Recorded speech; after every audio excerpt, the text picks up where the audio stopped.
आपल्या घरातला वाढदिवस असू द्या, लग्न मुंज असू द्या किंवा एखाद्या नेत्याची जाहीर सभा असू द्या, या प्रत्येक गोष्टीमध्ये आपण हल्ली इव्हेंट शोधायला लागलोय. पण या कोरोनाच्या दिवसामध्ये या इव्हेंट मॅनेजमेंटचे पुरते 3:13 वाजलेले आहेत आणि त्यामुळेच या सगळ्यात महत्त्वाच्या वाटणाऱ्या पण सरकारला त्यातलं महत्त्व न कळणाऱ्या विषयावर आपण तितक्याच महत्त्वपूर्ण व्यक्तीशी आज चर्चा करणार आहोत. ही व्यक्ती स्वतः अभिनेता आहे, ती स्वतः निर्माता आहे, त्याचप्रमाणे अशा स्वरूपाचे अनेक इव्हेंट करण्याचा खूप मोठा अनुभव त्या व्यक्तीच्या गाठीशी आहे. अर्थातच त्या व्यक्तीचं नाव आहे विजू माने. आपल्याला एक गोष्ट लक्षात आली की याच्यात एक माणूस हा काही इव्हेंटशी संबंधित नाही आहे. तिथे खुर्ची लावणारा, मंडप घालणारा, कॅटरिंग वगैरे अशा सगळ्या गोष्टींवर इथे आपण प्रकाश टाकतोय. पण हे जर आपण आता पाहिलं की मध्यमवर्गीय किंवा उच्च मध्यमवर्गीय कुटुंबात वाढदिवसापासून सगळ्याच गोष्टी आता इव्हेंट मॅनेजमेंटकडे वळायला लागल्या आहेत.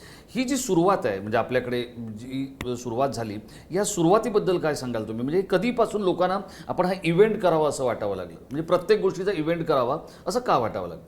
नाही, इव्होल्युशन ही प्रोसेस आहे.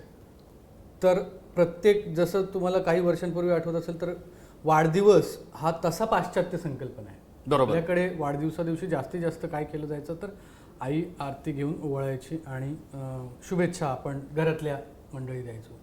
मग हळूहळू एक 30-35 वर्षापूर्वी आजूबाजूच्यांना बोलावणं आलं. आता आजूबाजूचे आले म्हटल्यावर मग चहा कॉफी नाश्ता काहीतरी आला त्यांच्यासाठी. मग त्याचं रूपांतर असं केलं की त्याच्या मित्रमैत्रिणींना, त्या मुलाच्या मुलीच्या मित्रमैत्रिणींना बोलवा. मग आपण असलेलं घर त्यासाठी कमी पडलं, कारण त्या मित्रमैत्रिणींसोबत त्यांचे पालक आले, मग आपले नातेवाईक आले. असं करत करत ती जागा कमी पडल्यानंतर मग आपण एका बाहेरच्या ठिकाणी, लग्नाबाबत पण तसंच झालं. आधी कसं व्हायचं, साखरपुडा झाला घरात की लग्न असं अंगणात, मग मुलीच्या अंगणात किंवा मुलाच्या अंगणात ते ठरवलं जायचं बसून. आता असं होतं की लग्न तुमच्या ऐपतीनुसार कुठल्या हॉलमध्ये करायचं, कुठल्या इव्हेंट कंपनीकडे द्यायचं. मग त्या लग्नांमध्ये इतर सगळ्या रीती भाती इतरांच्या. आता संगीत हा तसा काय फार महाराष्ट्रीयन, तो उत्तर भारतीय प्रकार आहे. खरं तर पंजाबी लग्नांमध्ये तो आपल्याला प्रामुख्याने दिसतो. पण आपल्या मराठी माणसानं साजरं करण्याची इतकी हौस आहे. आपण बघा ना, जन्माला आल्यानंतर तो दिवस, म्हणजे त्या दिवसापासून जे साजरं करणं सुरू होतं, मग बारसं सुरू होतं, मग काय वाढदिवस सुरू होतो, मग मुंज, मग काय लग्न, लग्नानंतरचे सोहळे. आता तर असं झालंय विजू की आपण एका ऑफिसमध्ये काम करतो, ऑफिसच्या खाली गाड्या पार्क करतो, वाढदिवस त्या पार्किंगमध्ये पण साजरा करण्याची एक नवी पद्धत आणि नवा फंडा सुरू झाला. म्हणजे बाईकवरच केक कापायचा, मग तिथेच सगळ्या गोष्टी. तर हे जे होत असताना हे वैश्वीकरण जे झालं सगळ्या एकूणच गोष्टींचं, त्याच्यामुळे आलेलं लोण समजायचं की गरज ही शोधाची जननी आहे असं बरोबर? समजायचं? माझ्या मते ती प्रक्रिया आहे, प्रोसेस आहे, ती होत असते. आपण इव्हॉल्व्ह होत आहे.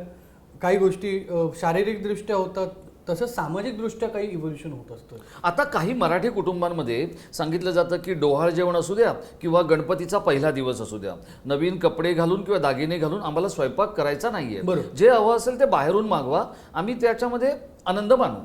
तर ह्या सगळ्या गोष्टी करत असताना अगदी म्हणजे एक घरातली गृहिणीपासून ते राजकीय नेत्यापर्यंत म्हणजे ज्याला जाहीर सभा आपण म्हणतो, त्याही अगदी इव्हेंट मॅनेजमेंटमध्ये गेल्या. अर्थातच, कारण त्या आधी जसं जाहीर सभा, राजकीय विषय काढला, राजकीय जाहीर सभांच्या वेळेला असं व्हायचं की कार्यकर्तेच खूप काम करायचे खूप वर्षांपूर्वी. म्हणजे घरातल्या गृहिणीसारखंच, म्हणजे कार्यक्रम असला तर तिलाच सगळ्यात जास्त काम करायला. आणि मग ज्या वेळेला मला माझ्या लाडक्या नेत्याचं काहीतरी ऐकायचं आहे, त्याच वेळेला मी दमून गेलेलो आहे. माझ्या उत्साहात त्याच वेळेला नेमका हरवलेला आहे जो प्रामाणिकपणे काम करणारा कार्यक्रम.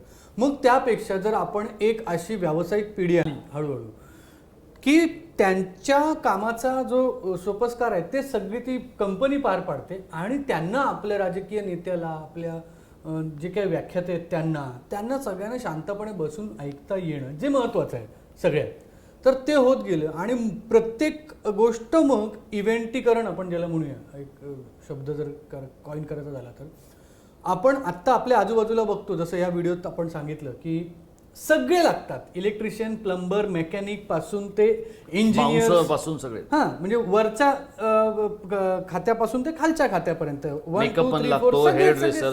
रायटर लागतो, अँकर लागतो, ऍक्टर लागतो, सगळेच लागतात. त्या कुठलंही फील्ड याला वर्ज नाही असं मी म्हणतो. आपण जिथे आत्ता आपण इथे आपण बसलो, आपल्या समोर कॅमेरा लागतो, हे लाईट्स लागतात, हे ऑपरेट करायला कोणतरी माणसं लागतात, हे सगळं इव्हेंट इंडस्ट्रीला लागतं, केटरिंग पासून सगळं. आणि विचार करण्यासारखी गोष्ट आहे की ह्या सगळ्यांचा व्यवसाय गेले 6 महिने शून्य. नाही, पण मला तुम्हाला हेच विचारायचं आहे की हा व्यवसाय शून्य झालाय. हजारो नव्हे तर लाखो लोक आता जणू काही उपासमारीने अक्षरशः तडफडतील की काय अशी परिस्थिती आहे. कारण या इव्हेंट मॅनेजमेंटमध्ये चेकपेक्षा प्रामुख्यानं रोखीचाच व्यवहार जास्त होतो असं आपल्याला म्हणजे लक्षात येतं की छोटे छोटे जे लोक आहेत त्यांना तर रोजच पैसे दिले जातात आणि ते रोज आपलं जे काय हातावर पोट असेल, असलेली माणसं हातावर खूप आहेत. पोट असलेली माणसं आहेत. पण मग सरकार जे काय मायबाप सरकार आहे ते याच्याकडेच का दुर्लक्ष करतंय, का वाटतं तुम्हाला? नाही, माझ्या मते दुर्लक्षापेक्षा त्यांची भीती वाटते सरकारला? काळजीचं रूपांतर भीतीत झालं असावं त्यांच्या. त्यात 2 कारणं अशी असतील की इव्हेंटचा सक्सेसच गर्दीत आहे.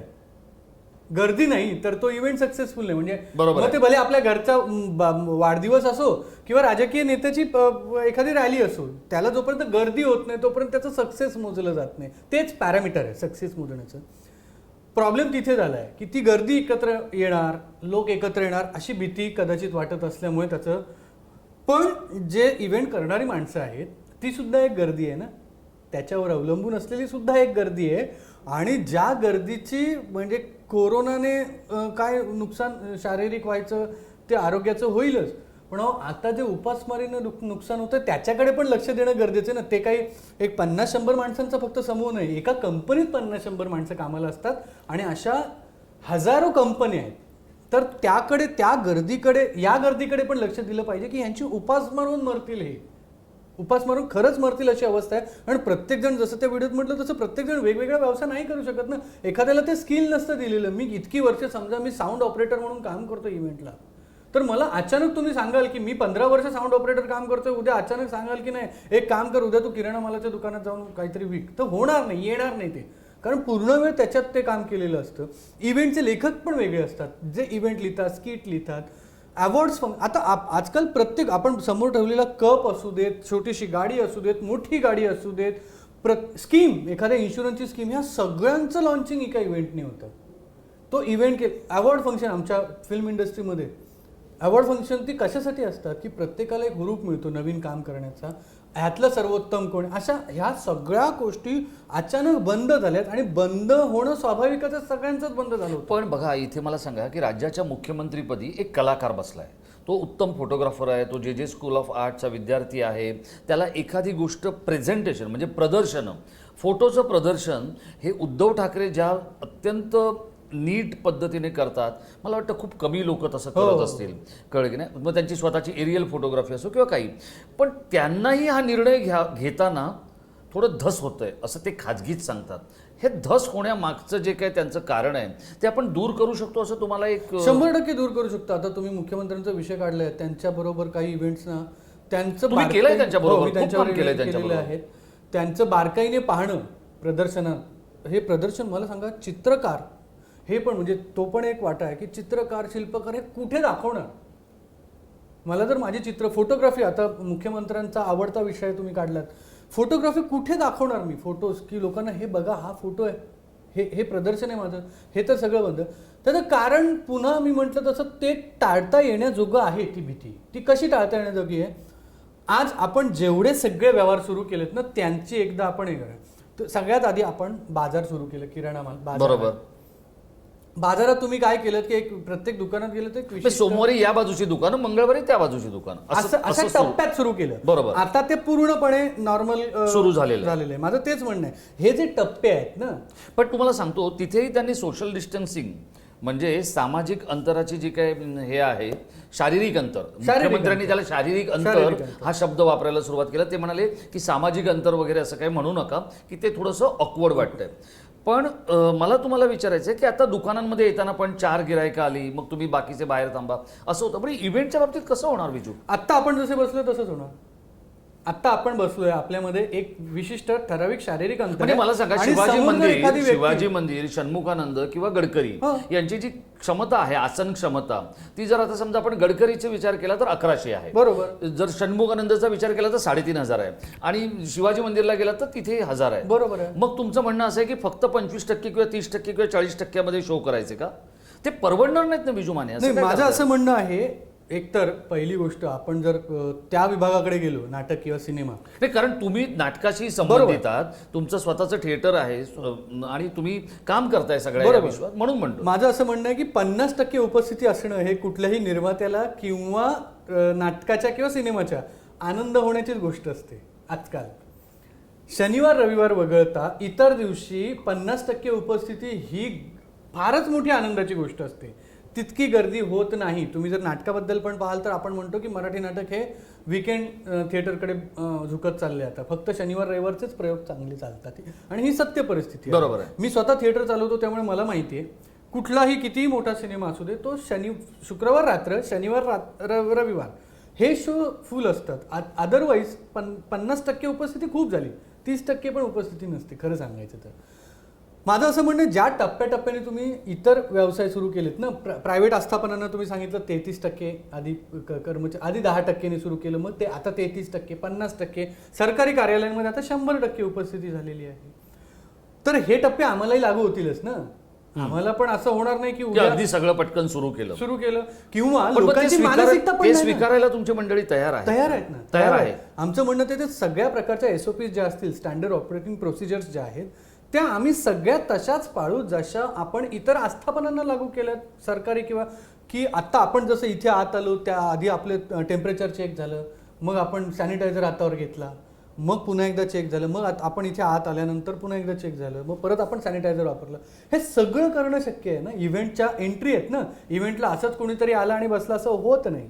कुठल्याही ज्या सामान्यतः इव्हेंट्स होतात त्या पॉलिटिकल इव्हेंट जरी पण असतात तरी आता त्याला- आज मी एका मोठ्या नेत्याचा इंटरव्ह्यू करत होतो, तर तेव्हा त्यांच्याबरोबर बोलताना माझ्या असं लक्षात आलं की जाहीर सभा हा विषय राजकीय पक्षांसाठी पुढचे 4-5 महिने तर मला नाही वाटत कोण त्याला हात लावू शकेल.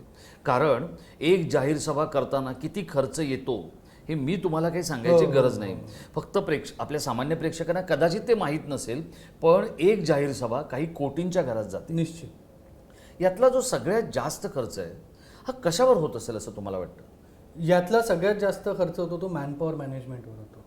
आणि आपल्या प्रेक्षकांना अगदी उलगडून सांगा. उलगडून सांगायचं झालं, अगदी साध्या सोप्या भाषेत सांगतो. आपण एखादी पॉलिटिकल रॅली ज्यावेळेला बघत असतो त्यावेळेला पॉलिटिकल रॅलीला उपस्थित राहणाऱ्यांची संख्या याचा एक अंदाज काढून त्या अनुषंगाने आपण स्टेज बांधलं जातं. तर त्या स्टेज आणि याचा जर समजा 25 ते 30% खर्च असेल, तर उरलेला 75% खर्च ही ती जी गर्दी आहे ना त्याचं नियोजन असतं. त्या गर्दीला दिसलं पाहिजे, त्या गर्दीला ऐकू आलं पाहिजे, त्या गर्दीत लाईट्स पाहिजेत, त्या गर्दीत सिक्युरिटी पाहिजे. त्या गर्दीचं जे नियोजन आहे त्याच्यावर तो संपूर्ण, त्या गर्दीच्या पायाखाली धूळ नको, अगदी ती साफ करण्यापासून.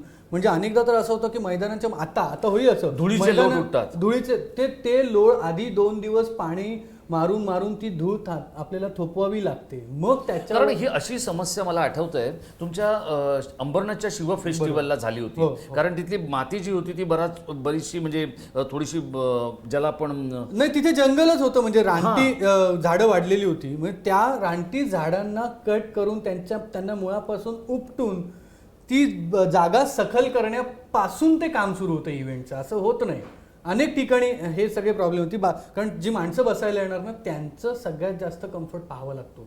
जी गर्दी येते त्यात जर ते नाराज झाले, त्यातला एक तुकडा जरी नाराज झाला ना तर त्याचा इव्हेंटच्या अख्ख्या परिणामावर हे आहे, वाईट परिणाम होतो त्या सगळ्या नाराजीचा. त्यामुळे ती जी आहे ती मॅनपॉवर मॅनेजमेंट जी आहे ह्या सगळ्यासाठी किती माणसं. आता बघा, त्यांनी लग्न जी आहे त्या लग्नांसाठी त्यांनी 100 लोकांची मर्यादा ठेवलेली आहे, बरोबर आहे. आता ही जी 100 लोकांची मर्यादा आहे, बऱ्याच वेळेला आता तुम्ही त्याच्यावर अधिक प्रकाश टाकू शकाल की जेवढी तुमची श्रीमंती जास्त तेवढा तुमचा इव्हेंट तेवढ्या भागात विभागला जातो. बरोबर. म्हणजे एक मुलीकडचे नातेवाईक, दुसरं मुलाकडचे नातेवाईक, तिसरं दोघांच्या ऑफिसमधली माणसं, चौथं की बाबा जे राहतात त्या कॉम्प्लेक्समधली किंवा त्या परिसरातले लोक, असं होऊन तो 4-5 दिवसांचा इव्हेंट होतो. बरोबर. म्हणजे पूर्वी जसं एक 2-5 लाख रुपयामध्ये किंवा एक अगदी काही कमी किमतीमध्ये होणारं लग्न हे आता कोटींच्या घरात गेल्याचं बोललं जातंय. हे खरं आहे का? 100% खरं आहे. कारण जसं आता प्री वेडिंग हा एक नवीन मी त्यातला तिथूनच सुरुवात झाली आहे. म्हणजे आधी कसं असायचं, हळद, साखरपुडा, लग्न, बरोबर. हे 3 प्रामुख्याने इव्हेंट आपल्या संस्कृतीतले म्हणूया आपण, हे एकाच दिवशी असायचे, 1-1.5 तासाच्या अंतराने, आणि तो दिवस साजरा केला जायचा. बरोबर आहे. आता काय झालं, आता आठवडा साजरा केला जातो. संस्कृतींची पण मिसळ झाली. आमच्यावर सिनेमांचे काही इम्पॅक्ट आले. सिनेमांचा इम्पॅक्ट सामान्य माणसावर किंवा इव्हेंटवर किती असतो? खूप असतो. एखाद्या सिनेमा म्हणजे अगदी तुम्हाला म्हणजे ज्यावेळेला इव्हेंट मॅनेजर लिस्टिंगला बसलेला असतो त्यावेळेला अमुक एका हिरोईनचा जसा तिच्या लग्नात ड्रेस, म्हणजे समजा अनुष्का आणि विराट, तर अनुष्काने जो शरारा घातला होता ना अमुक इव्हेंटला, तसा शरारा मला डिझाईन करून हवा आहे. मग तसा करण्याची तुमच्याकडे व्यवस्था असते? सगळी व्यवस्था असते. म्हणून तो म्हणतो ना, event manager in itself, event management company जी आहे ना, त्याला आपण म्हणतो ना जॅक ऑफ ऑल ट्रेड्स आणि मास्टर ऑफ ऑल असंच असावं लागतं. कारण त्याला कारण नाही देऊ शकत की हे माझ्याकडे नाही आहे, त्याला नाही म्हणता येत नाही. इव्हेंट मॅनेजर्सना त्यांना त्यासाठी लोक पैसे चुकवायला तयार असतात. ज्यांना तो सोहळा संस्मरणीय करायचा असतो, आयुष्यातला एकच सोहळा आहे, बरोबर, असा एक ज्यांचा अप्रोच असतो की हा एकच सोहळा मी असा करेन की ज्याने मला आयुष्यभराच्या आठवणी त्या राहतील. लग्नाच्या बाबतीत तसंच होतं. आधी फोटोग्राफ फार कमी यायचे, आता मग फोटोग्राफीमध्ये सुद्धा किती प्रकार आले. प्री वेडिंग पासून सुरू व्हायला लागलं ते अगदी. आता तर प्रेग्नन्सी फोटोशूट पण वेगळं होतं. म्हणजे इथपर्यंत ते इव्हेंट्स पुढे आलेले आहेत. आणि ते सामान्यतः होणारच, कारण प्रत्येकाला आपापल्या वेळेला किंमत देणं जमलेलं आहे. तर आम्ही काय करतो, इव्हेंट मॅनेजर्स, तुमच्या वेळेला एक किंमत आहे, तर त्याच्या कमी किमतीत. नाही, पण मला एक सांगा, बघा, मी साधारण 2000चा जो काळ आहे, 2002-2003चा, त्यावेळेला मी सहारात होतो. आणि पहिल्यांदा ज्या वेळेला लालबागचा राजा लाईव्ह करायचं असं ठरलं, तर त्यावेळेला माझे जे वरिष्ठ होते त्यांना मी समजावून सांगितलं. अनेकांनी माझी त्यावेळेला चेष्टा केली. दहीहंडी ही ठाण्यामध्ये जितेंद्र आव्हाड आणि आनंद दिघे यांच्यामध्ये जी काय होती, ती संदीप वेंगुर्लेकर नावाच्या तरुणाने लोकांपर्यंत मग त्यांचं आउटपुट देणं वगैरे सुरू केलं. दहीहंडी हा आपल्याला फक्त चड्डी आणि बनियनवर खेळायचा खेळ एवढंच माहीत होतं. पण मग त्याच्यामध्ये वेगवेगळे फिल्म स्टार्स आले, इतर सगळ्या गोष्टी आल्या. हे सगळं होत असताना आता लालबागचा राजा तो गणपती आहे नुसता, आणि त्याच्या आजूबाजूला फक्त जे काय आहे तो नेपथ्य आहे. पण सेलिब्रिटीज आले, फिल्म स्टार्स आले, बाउन्सर आले, त्याचे बॅरिकेड्स आले, सगळ्या गोष्टी आल्या. मग हे करत असताना त्याचं जे अर्थकारण आहे, त्या संपूर्ण अर्थकारणाला कोविडने दणकून फटका दिला. मी तेच म्हणतो ना की ते शून्यात आणलं आहे. प्रॉब्लेम असा आहे. आणि माझी विनंती तुमच्या माध्यमातून मला अशी करायची, जे कोणी निर्णय घेणारे असतील, सरकारांमधले मंत्री असू देत किंवा अधिकारी असू देत, तुम्ही तो विचार पण करा की टप्प्याटप्प्याने का होईना, 100 माणसांना आता तुम्ही परवानगी दिली, 100 माणसांसाठी काय नियम आहेत, 100 माणसांसाठी काय नियम आहेत. शारीरिक अंतराचे नियम आहेत, सॅनिटायझरचे नियम. मी समजा एक स्टेडियम घेतलं आणि तिथे तेच नियम पाळून जर मी 200 लोकांना आणलं तर काय फरक पडणार आहे. पण एवढ्या खर्च करणारे लोक आहेत ना. बरं, माझं काय म्हणणं आहे, त्या टप्प्याला जाऊ तर द्या आम्हाला, त्या विषयाची आपण परीक्षा म्हणूया. कारण असं होणार नाही ना की सामान्य माणसांमध्ये सुद्धा अशी भीती एकाच दिवशी जाईल, उद्यापासून भीती गेली बरं का करून, असं होणार नाही ना. इव्हेंटला येणारा माणूस, त्याला आम्हाला आश्वासकता द्यावी लागेल की या आम्ही सेफ आहोत, या हे सेफ आहे. हे जोपर्यंत पहिला इव्हेंट, दुसरा इव्हेंट, तिसरा इव्हेंट, असे जोपर्यंत 7-8 इव्हेंट होत नाही ना, त्याच्यावर जोपर्यंत लाईट पडत नाही तोपर्यंत ती शेड जी आहे ती जाणार नाही. पण मग मला सांगा, आता नवरात्र उत्सव, आनंद दिघेंचा नवरात्र उत्सव हा प्रचंड गर्दीत होतो, बरोबर आहे. नितीन देसाई असतील, तुम्ही असाल, संदीप वेंगुर्लेकर असतील, इतर अनेक मंडळी तिथे सेट डिझायनिंगचं काम करत असतात. वेगवेगळे तिथे गोष्टी सजावटीच्या मांडल्या जातात. तिथे तोबा गर्दी होते. यंदा लालबागचा राजा रद्द करण्यात आला आणि राजा बसला नाही. आता मला सांगा की देवीचा उत्सव हा एक वेगळा भाग आहे, आणि देवीच्या उत्सवाच्या समोर असलेला दांडिया किंवा रास गरबा ह्या ज्या गोष्टी आहेत त्यांच्या बाबतीत गुजरातमध्ये काय निर्णय होणार आहेत त्याचं प्रतिबिंब महाराष्ट्रात पडू शकत नाही? पडूच शकतं, रादर पडायला हवं. याचं कारण असं आहे, पडायला हवं ना? पडायलाच हवं. आमच्या प्रत्येकाची एक प्रादेशिक अस्मिता आहे, प्रत्येक व्यक्तीची प्रादेशिक अस्मिता आहे. गुजरातची प्रादेशिक अस्मिता म्हणून जर आपण दांडियाचा विचार केला तर महाराष्ट्राची प्रादेशिक अस्मिता म्हणून आपण गणपतीचा विचार केला. बरोबर आहे. बरोबर.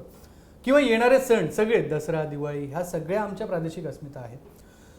जर तिथे मागे काही वर्षांपूर्वी तुम्ही पाहिलं असेल तर साऊंड पोल्युशन होतं, परीक्षांचे दिवस आहेत, असं केल्यानंतर इव्हेंट मॅनेजमेंट क्षेत्राने प्रत्येकाला पर्सनलाइज हेडफोन देऊन गरबा खेळण्याची एक तृप्ती आणली होती आणि जी काही ठिकाणी प्रचंड सक्सेसफुल ठरली होती. की तुम्ही इतरांना आवाज जाणार नाही, तुमच्या कानात जो आवाज येईल तो फक्त तुमच्यापुरता असेल, पण तोच आवाज समोरच्याच्या कानात आहे. त्यामुळे नाचताना तुम्हाला संगीताचा आनंद घेताच येईल, पण इतरांना त्रास होणार नाही. अशा प्रकारे समजा इव्हेंट मॅनेजर हे क्रिएटिव्ह पर्सन्स असतात. अशा कंपन्यांनी समजा जर अशा काही संकल्पना काढल्या की ज्याच्यात शारीरिक अंतर पाळलं जाईल, आम्ही एकमेकांना स्पर्श करणार नाही रास गरबा खेळताना, आणि जसं आपण म्हटलेलं सरकारने नियम केलेले आहेत त्यानुसार समजा 100 जणांना मिळून खेळायचा रास गरबा, ज्यात कोणीही कोणालाही शारीरिक अंतर हे मोडणार नाही, अशी व्यवस्थाच केली जाऊ शकते. जर तुम्ही सांगता लालबागच्या राजाच्या इथे बॅरिकेड्स टाकून आपण गर्दीचं व्यवस्थापन करतो, तर तसं आपण या गर्दीच्या शारीरिक अंतराचं व्यवस्थापन नाही. पण मग मला सांगा, मग जे प्रायोजक आहेत किंवा जे स्पॉन्सर्स आहेत ते इव्हेंटकडे का येतील? कारण त्यांचं पण एक म्हणणं असतं, ज्याला जास्त गर्दी त्याला आमचं स्पॉन्सरशिप. बरोबर ना.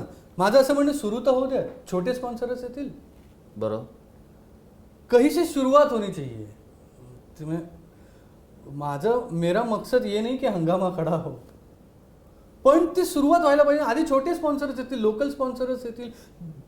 ज्यांनी लोकल व्यवसाय सुरू केले त्यांना जाहिरातीची आता उपलब्धता नाही आहे, साधनं जाहिरातींची. पण त्यांना समजा जाहिरात, मी उद्या एखादा फिशचा व्यवसाय करतोय आणि एक छोटी टेंबी नाक्याला देवीचा उत्सव आहे आणि मी टेंबी नाक्याला फिशचा व्यवसाय करतोय.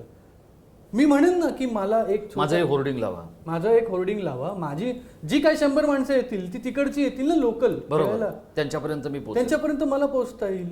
सुरुवात केली पाहिजे. नाही, पण मला आता मी तुम्हाला, आपला वेळ पूर्ण होतोय म्हणून मी तुम्हाला विचारतो की या सगळ्यासाठी, म्हणजे चित्रपट क्षेत्रासाठी किंवा सिरियल आणि याच्यासाठी ज्या मराठी दांडिया सुरू करणाऱ्या आदेश बांदेकरांनी पुढाकार घेतला, तर त्याच आदेश बांदेकरांना म्हणा किंवा इतर काही लोकांना तुम्ही गळ घालण्याचा प्रयत्न का करत नाही आहात? कारण कुठून तरी तुम्ही तिथपर्यंत पोहोचणं हेही गरजेचं आहे. नाही, हे सगळे प्रयत्न चालू आहेत. संदीप वेंगुर्लेकर ज्यांचं तुम्ही नाव घेतलं, त्यांच्यामार्फत आम्ही वेगवेगळ्या, अगदी मुख्यमंत्र्यांपर्यंत सुद्धा आम्ही निवेदनाच्या माध्यमातून, इतर माध्यमातून, आता हा जो व्हिडिओ तुमच्या मार्फतच खरं आत्ता रिलीज झाला आहे महानगरवरच, पहिल्यांदा रिलीज झाला हा व्हिडिओ, ह्या सगळ्या माध्यमातून आम्ही त्यांच्यापर्यंत, कारण त्यांचंही चुकतं असं मला वाटत नाही, कारण त्यांच्याकडे आमच्यासारखे गळ घालणारे आणखीन आम्ही इव्हेंट मॅनेजर, अजून कोण तमाशा कलावंत येतील, अजून कोण बँजोवाले येतील, बँड पथक येईल, हे पण असतीलच ना. प्रत्येकाचे आपापले प्रॉब्लेम्स निर्माण झालेले आहेत. ही 100 वर्षातून पहिल्यांदा आलेली स्थिती आहे. तर आमचं असं म्हणणं आहे की आज या प्लॅटफॉर्मवरून त्यांच्यापर्यंत आमचा आवाज आणखीन मोठा होऊन पोहोचला पाहिजे, की टप्प्याटप्प्याने का होईना हे सुरू करायला हवं. नाही, पण आता ते असं म्हणतात, मुख्यमंत्री असं म्हणतात किंवा सरकार असं म्हणतं की आपल्याला कोरोनाबरोबर जगावं लागेल. बरोबर आहे. म्हणजे मला एक तुम्हाला विचारायचं आहे की ही जी तुमची इव्हेंट मॅनेज करणारी जी सगळी मंडळी आहेत, ही मानसिकदृष्ट्या तयार होतील असं तुम्हाला वाटतं? कारण त्यातली बरीचशी लोक ही गरीब आहेत, हातावर पोट भरणारी लोक आहेत, कळलं की नाही? तर कोरोना हा एक महागडा आजार आहे की तो झाला होताना विषाणू दिसत नाही, आजार होताना काहीतरी जेमतेम लक्षणं दिसतात, पण बिल देताना ते 12 लाख 14 लाखाच्या जवळपास जातं. या इतक्या महागड्या आजारासाठी काही जी गरीब मंडळी आहेत ती तयार होतील असं वाटतंय का? ती होतील तयार. याचं कारण आहे ना की आपण ते भुकेचा प्रश्न, माकडाची आणि माकडिणीच्या पिल्लाची गोष्ट ऐकली की ज्यावेळेला माझ्या जीवापर्यंत येते ना, ते भूक ही खूप जीवाशी येणारी गोष्ट आहे. आणि त्यावेळेला बरं, आत्ता सुद्धा इतर व्यवहार त्यांचे चालूच आहेत ना. बरं, आपण असं म्हणत नाही की तुम्ही त्याच्यात जबरदस्ती रिस्क घ्या.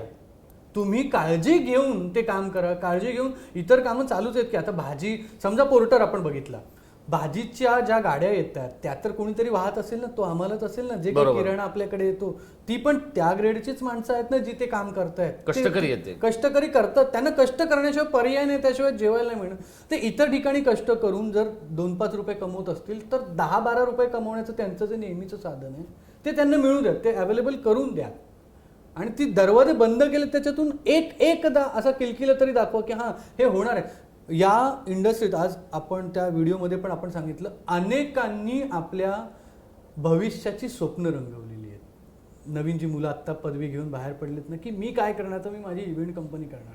मग ते वेगवेगळ्या इव्हेंट कंपन्यांमध्ये आता काम करतात आणि त्यांची स्वप्न एका या नकाराच्या पडद्याने कम्प्लीट शॅटर्ड होण्याची शक्यता आहे. त्यापेक्षा आपण त्यांना संधी देऊ छोट्या छोट्या इव्हेंट्सच्या माध्यमातून. अगदी माझं म्हणणंच नाही आहे की तुम्ही IPL होऊ शकता ना, बरोबर, विथ रेस्ट्रिक्शन. जर IPL तिथे जाऊन खेळाडू खेळू शकतात, मग रास गरवाचा काय प्रॉब्लेम हो. IPL ला पण एखादी विकेट गेल्यानंतर क्रिकेटपटू तेवढेच एकत्र येणार आहेत. एकमेकाला आलिंगन देतात. बरं, शुभेच्छा देतात. त्यात त्यांनी रेस्ट्रिक्शन्स ठेवले आहेत. तशी रेस्ट्रिक्शन्स आम्ही ठेवू ना, जसं एकमेकांच्या चेंडूला स्पर्श करताना थुंकी नाही लावायची वगैरे जशी रेस्ट्रिक्शन्स क्रिकेटर्सने ठेवली तशी आम्ही ठेवून आम्ही भक्तांना सांगू ना. पण तुम्हाला असं वाटतं की हे जे इव्हेंट मॅनेजमेंट क्षेत्र जे आहे हे संघटित नाहीये, त्याचा फटका बसला? हां, संघटित नसल्याचा फटका बसला असेल असं मला अगदीच खेदाने नमूद करावंसं वाटतंय. कारण हा इतक्या लोकांचा आवाज आहे, फक्त पोहोचवणारी संस्था जी आहे ती थोडीशी क्षीण आहे. ती एकत्र अजून येऊन त्यांचा आवाज जर मोठा झाला तर मात्र ती जाग येईल. कारण अनेक मला परदेशांमध्ये याच्यातला एक वेगळा मुद्दा तुम्हाला सांगायचा आहे की अख्खं ठाकरे कुटुंब आहे ना, हे इव्हेंट नीटनेटका करण्याच्या बाबतीत खूपच चोखंदळ प्रसिद्ध आहे. असतं. बरोबर आहे. म्हणजे मग तो येणारा पाहुणा कोण आहे इथपासून सगळ्या गोष्टी ज्या आहेत ना त्या सगळं ते नीटनेटके बघतात. म्हणजे मग ते राज ठाकरे असो, आदित्य ठाकरे असो, उद्धव ठाकरे असो आणि या सगळ्यांचे सुप्रीमो बाळासाहेब ठाकरे असो. अगदी हो. कळलं की नाही. म्हणजे त्यांची शाल, त्याचे रंग, त्यांची चप्पल या आणि हे सगळ्या कुठून आलं? बाबतीत प्रबोधनकार ठाकरेंपासून. अगदी खरं आहे. प्रबोधनकार ठाकरे आता आपण ज्याला PR म्हणतो राजकीय व्यक्तींचा, तर ही आणलं कुणी की एखाद्याचा जाहीरनामा लिहून देणं, एखाद्या व्यक्तीच्या राजकीय अजेंडा तयार करणं, हे आणलं प्रबोधनकार ठाकरेंनी. क्या बात आहे. हे त्यांनी तेव्हा आणलं. निवडणुकीच्या वेळेला वापरले जाणारे फंडे काय असावे, जाहीरनामा लिहिण्याचे काम सुद्धा प्रबोधनकार. आणि त्यांच्या मुलाने निवडणूकच नाही लढवली. त्यांच्या 4 पिढ्यांनंतर आता निवडणूक लढली आदित्य गेली. ठाकरे. आदित्य ठाकरे निवडणूक लढली. तर त्या सगळ्यांना तो वारसा आहेच. ते कसं चोख असलं पाहिजे, पण व्यवस्थापन. इव्हेंट मॅनेजमेंट म्हणजे चोखपणा, एवढं आपण म्हणू शकतो. चोख व्यवस्थापन म्हणजे इव्हेंट मॅनेजमेंट. ते कुठल्याही बाबतीत असू शकतं, कुठल्या याला. पण ही इव्हेंट मॅनेजमेंट करणारी जी तुम्ही सगळी मंडळी आहात, ती जशी मागणी तसा पुरवठा करण्याची तयारी असते त्याची. अर्थातच तेच तर काम आहे. म्हणजे मी जर म्हटलं की नाही मला असाच इव्हेंट करायचा आहे आणि तर ते नाही शक्य. ते कसं शक्य. म्हणजे मी असं म्हटलं उद्या की मला 1960 सालच्या गाण्यांचाच फक्त इव्हेंट करायचा आहे, ते ऐकायला येणारी माणसं कमी येतील. आणि पर्यायाने मगाशी जसं म्हटलं की इव्हेंटचं सक्सेस हे गर्दी या पॅरामीटरमध्ये मोजलं जातं. ते तसं होणार नाही. लोक त्याच्याकडे फिरकले नाही. सिनेमा बनवला, एखादा सिनेमा समजा आपण एक इव्हेंट म्हणून बनवला, तर जो सिनेमा लोकांना आवडत नाही त्याकडे लोक फिरकत. तुमचं व्यक्तिमत्व हे बहुआयामी आहे. तुम्ही वेगवेगळ्या पैलूंमध्ये जगता. तुम्ही राज्याच्या मुख्यमंत्र्यांना काय सांगू इच्छिता माय महानगरच्या माध्यमातून? माय महानगरच्या माध्यमातून मी राज्याचे मुख्यमंत्री आणि जे कोणी प्रशासकीय अधिकारी या निर्णयाच्या प्रक्रियेत आहेत त्या सगळ्यांना सांगेन की टप्प्याटप्प्याने आपण जर इतर व्यवसाय यांना एक धग जरी दिली आहे, कारण त्याशिवाय तुम्ही जी इकॉनॉमी म्हणता ना त्याला जे GDP ला भर घालणार आहेत, हे सगळं GDP ला भर घालणारे हजारो करोडचा टर्नओव्हर असलेली इंडस्ट्री तुम्ही अजूनही बंद केलेली आहे. त्याला 500ने तरी सुरू करा. काहीतरी SOP जाहीर करा, काहीतरी त्यांना संधी द्या. आज आपण जर मंदिरं उघडण्यापर्यंत बोलतो आहोत, तर त्या मंदिरांमध्ये इव्हेंट मॅनेजर लागतील दर्शन घ्यायला, काळजी घ्यायला त्यांची. तर आम्ही सुद्धा हे जे काय करू त्या सगळ्यामध्ये पाहिजे ती काळजी, तुम्ही म्हणाल ती काळजी घेऊ. पण आम्हाला संधी द्या की जगण्याचीच संधी मागतोय. फार काही अपेक्षा नाही आहेत इव्हेंट मॅनेजर्सच्या. इव्हेंट मॅनेजर्स कधी तुम्हाला म्हणत नाही की आमचे टॅक्सेस कमी करा, आम्हाला ह्याच्यात सवलत द्या, आम्हाला ह्याच्यात सबसिडी द्या. असल्या कुठल्याही मागण्या आजवर कुठल्याही इव्हेंट मॅनेजर्सने केलेली नाही. मागणी आत्ता एकच आहे, आम्हाला जगू द्या. तर सरकार आम्हाला कृपया जगू द्या. जगण्याची संधी मिळण्यासाठी छोटे छोटे का होईना इव्हेंट करण्याची मुभा द्या प्लीज. हे आहेत अभिनेते, निर्माते, दिग्दर्शक आणि अत्यंत कलासक्त म्हणून जगण्याचा प्रयत्न करणारे विजू माने. त्यांनी इव्हेंट मॅनेजमेंट करणाऱ्या प्रत्येकाच्या समस्येवर भाष्य केलेलं आहे. राज्याच्या मुख्यमंत्रीपदी एक कलाकार बसलेला आहे आणि त्या कलाकारापर्यंत पोचण्यासाठी इतर जे काही त्या कुटुंबातले कलाकार असतील किंवा एक राजकारण हाही कलाकारांचाच खेळ आहे आणि ते सगळे कलाकार मिळून ते राजकारण करत असतात.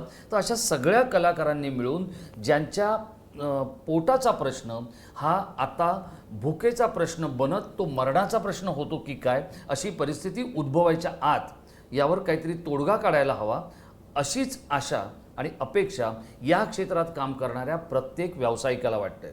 माय महानगरच्या माध्यमातून मुख्यमंत्र्यांना आणि सरकारच्या सगळ्याच घटकांना आपण एक विनंती करतोय की मग नवरात्र असू द्या किंवा दिवाळी पहाट असू द्या किंवा इतर कोणत्या गोष्टी असू द्या त्याला कुठून तरी सुरुवात व्हायला हवी. विजू माने, आपण या कार्यक्रमात आलात आणि ही एक वेगळी समस्या सरकारच्या दरबारापर्यंत पोहोचवण्यासाठी आपण जे काही सहकार्य केलं त्याबद्दल आपल्याला खूप खूप धन्यवाद. आपलं महानगरचं सुद्धा आमच्या अशा प्रकारच्या समस्या पहिल्या पातळीवर आणण्यात जो हात आहे त्याबद्दल आपलं महानगरचं सुद्धा धन्यवाद आणि तुमच्या शुभेच्छांनी खरंच इंडस्ट्री सुरू होऊ देत अशी इच्छा. धन्यवाद.